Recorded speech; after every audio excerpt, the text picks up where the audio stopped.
Three people died at the dinner table on July 15, 2005. A mother, two children, ages 9 and 6. They trusted the man who served them their last meal. They called him Daddy. But 12-year-old Michael Wilson didn't finish his casserole that night. And that's the only reason he's alive to tell you what really happened when his father decided that if he couldn't have his family, nobody could. This is the story of the most calculated family murder Jacksonville, Florida had ever seen. A story where the monster wasn't hiding under the bed. He was sitting at the head of the dinner table, watching his children die. What could drive a father to poison the very family he built? And what happens to the child who lived through it?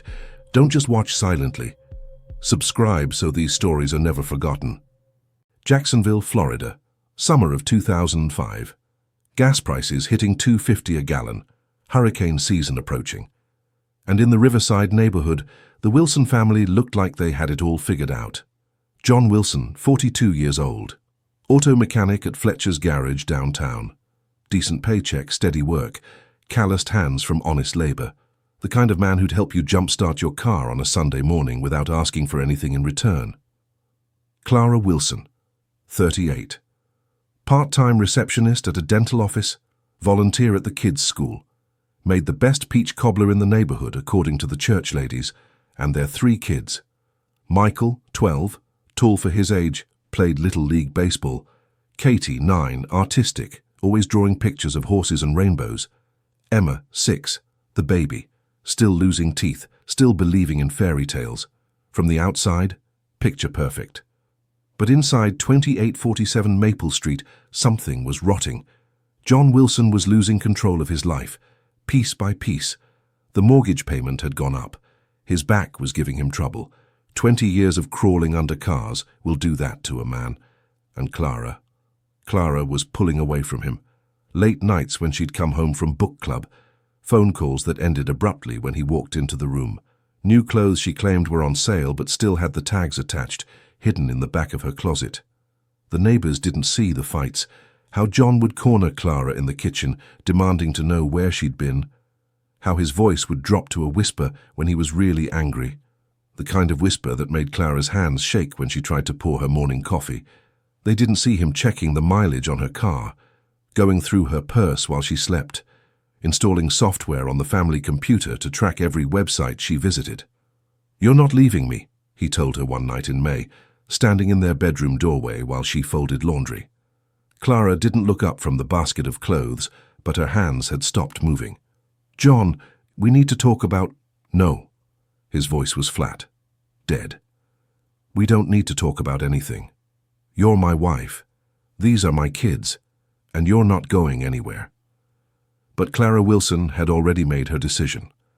She'd been meeting with a divorce lawyer for 6 weeks, had opened a secret bank account, had even looked at apartments across town, places where the kids could have their own rooms, and she could sleep without jumping at every sound in the hallway. She just hadn't told John yet. And John Wilson, quiet, dependable John Wilson, was about to show his family exactly what happened to people who tried to abandon him. Would you have noticed the warning signs? The way he watched Clara when she wasn't looking. How he'd gotten too quiet at dinner, asking the kids detailed questions about their day like he was memorizing every word. Because by July 2005, John Wilson had already decided that his family was going to stay together forever, one way or another. July 15th, 2005, a Friday. Temperature hit 94 degrees, but the humidity made it feel like you were breathing through a wet towel. John Wilson left work early that day, told his boss he wasn't feeling well, needed to get home to his family. Fletcher didn't think anything of it. John never called in sick, never asked for favors. Good employees deserved some flexibility. What Fletcher didn't know was that John Wilson had stopped at 3 different hardware stores that week, never bought more than 1 box of rat poison at each location, paid cash, told each clerk he had a problem with rodents in his garage, decon, the kind with warfare in, tasteless, odorless, and absolutely lethal if you know how much to use. John Wilson knew exactly how much to use. He got home at 3:30 p.m. Clara was still at work. The kids wouldn't be home from summer camp until 5. He had the house to himself for 90 minutes. 90 minutes to prepare his family's last meal. He moved through the kitchen like he was following a recipe. Ground beef from the freezer, egg noodles, cream of mushroom soup. The same tuna casserole Clara had taught him to make when they were newlyweds and broke and thought love was enough to pay the rent. But this time, he added his own special ingredient. The poison mixed in perfectly. No color change, no smell, just death, stirred into what looked like a normal family dinner. When Clara came home at 5:15, she found John setting the table, actually setting the table, something he hadn't done in months. "Smells good in here," she said, dropping her purse by the door. She sounded tired, defeated, like she was already gone. "Made your favorite," John replied, not looking up from arranging the forks. "Thought we could have a nice family dinner, like old times." The kids burst through the front door at 5:30, sweaty and sunburned from a day at camp. Katie had made a friendship bracelet for her mum. Emma had learned a new song about a spider going up the water spout. Michael complained that his baseball team had lost to the Sharks. But you could tell he wasn't really upset about it. Just normal kids talking about normal kid things with no idea that their father had just served them poison. They sat down at 6 p.m. sharp. John insisted everyone wait until everyone was served. "Family dinner means we all eat together," he said, looking around the table at his wife and children. Clara took the first bite. "This is really good, honey. What did you do different?" John watched her chew, swallow. "Just put a little extra love into it." Katie giggled. "Dad, that's so gross." "Yeah," Emma chimed in. "You can't put love in food. That's silly."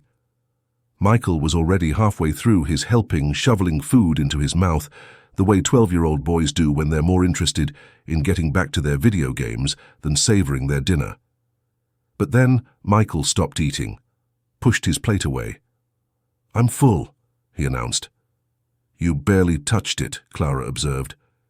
Michael shrugged. "Had a big lunch at camp. Can I be excused?" John's jaw tightened. This wasn't part of the plan. Michael was supposed to eat everything on his plate. They were all supposed to eat everything on their plates. "Sit down," John said quietly. "We're having family time."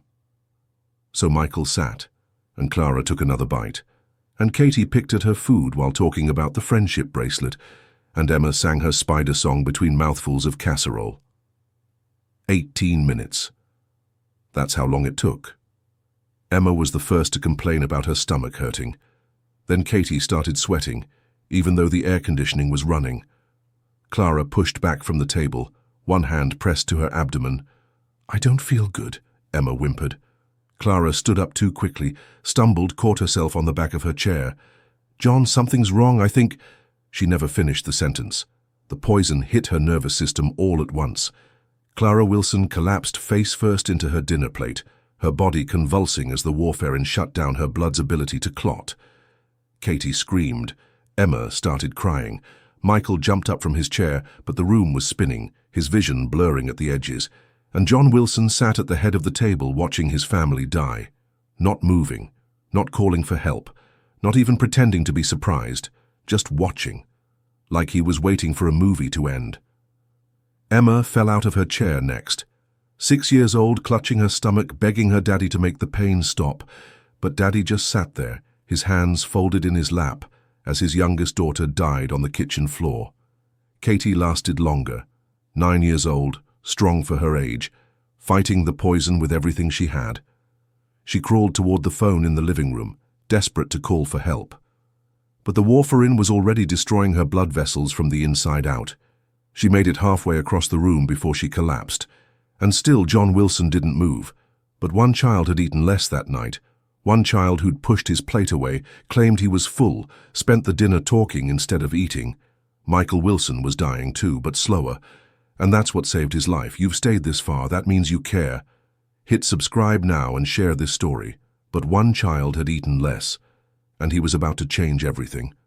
Michael Wilson was 12 years old when he realized his father was a monster.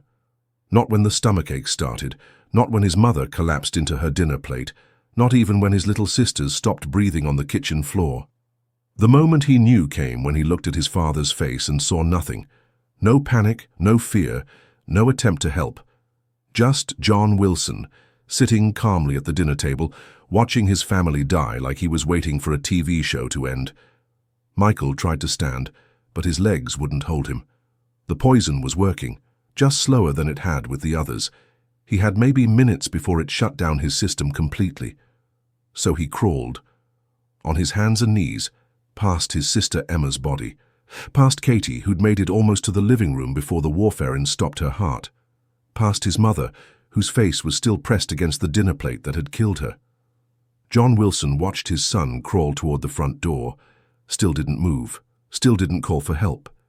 Maybe he figured Michael would die on the front lawn. Maybe he didn't care anymore. Or maybe, deep down, some part of John Wilson wanted one person to survive to tell the story of what he'd done. Michael made it to the Hendersons' house next door. Tom and Linda Henderson, married 43 years, retired, the kind of neighbors who brought you soup when you were sick and watched your mail when you went out of town. Linda Henderson was watering her roses when she heard the pounding on her front door. "Help!" Michael's voice was barely a whisper.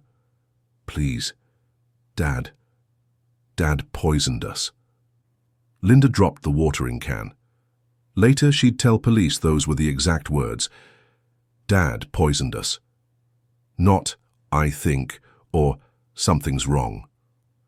Michael Wilson, 12 years old, dying from rat poison, still had the presence of mind to tell the truth.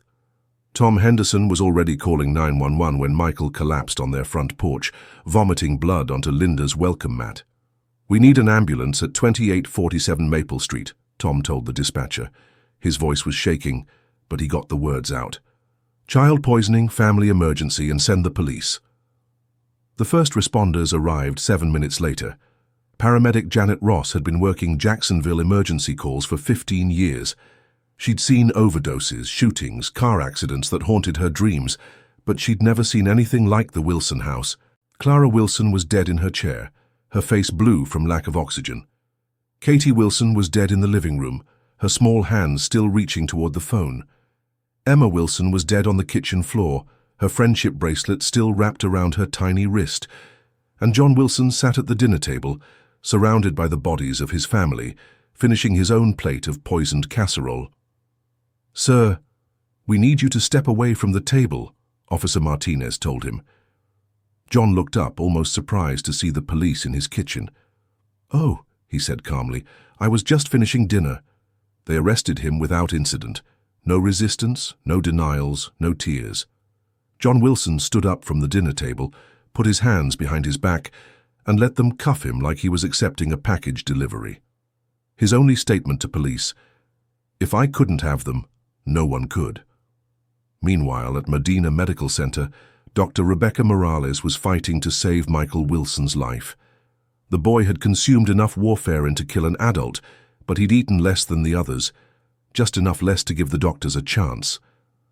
3 blood transfusions, vitamin K injections to help his blood clot, activated charcoal to absorb whatever poison was left in his system. Michael Wilson spent 4 days in the ICU, his body fighting to undo what his father had done to him. On day 5, he opened his eyes and asked for his mother. The nurses didn't know how to tell a 12-year-old boy that he was the only one left. If you were Michael, what would you have done?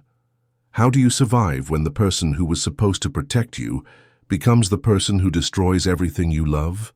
The state of Florida versus John Edward Wilson began on March 3, 2006. 8 months after the murders. 8 months for the prosecutors to build their case, for the defense to craft their strategy, and for Michael Wilson to learn how to live in a world where his father was a killer. Assistant District Attorney Patricia Reeves painted John Wilson as the textbook family annihilator, a controlling husband who'd rather murder his wife and children than lose them in a divorce. This was not a crime of passion, Reeves told the jury during opening statements.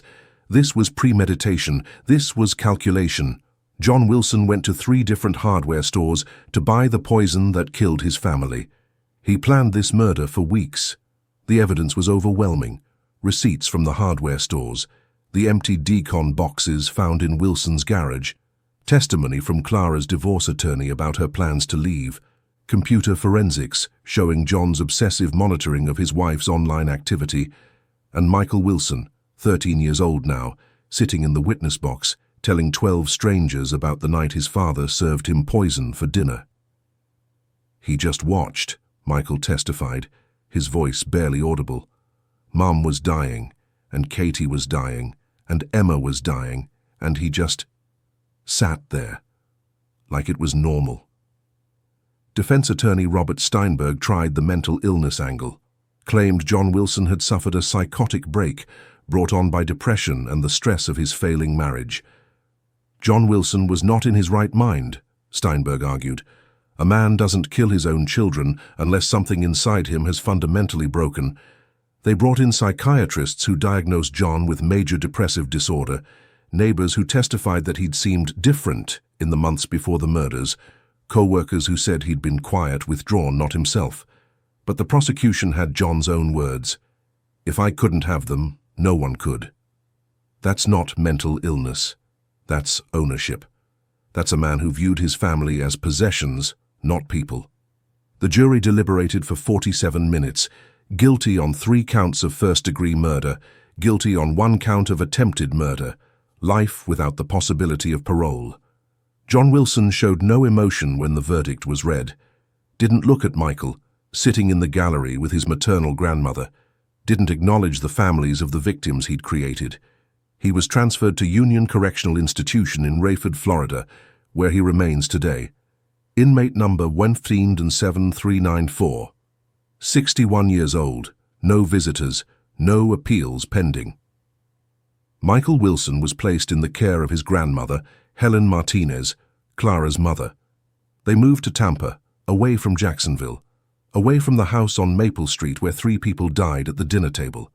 The house sold 6 months later to a developer who tore it down and built condominiums. No memorial marks the spot where the Wilson family was murdered. Just new buildings, new families, new lives built over the foundation of an old tragedy. Michael graduated high school in 2011, went to community college for automotive repair. Ironic, considering his father's profession, but Michael said he wanted to fix things, not destroy them. In 2018, 13 years after the murders, Michael Wilson agreed to speak publicly about that night for the first time. People ask me if I forgive him, Michael said in an interview with the Tampa Bay Tribune. They ask me if I hate him.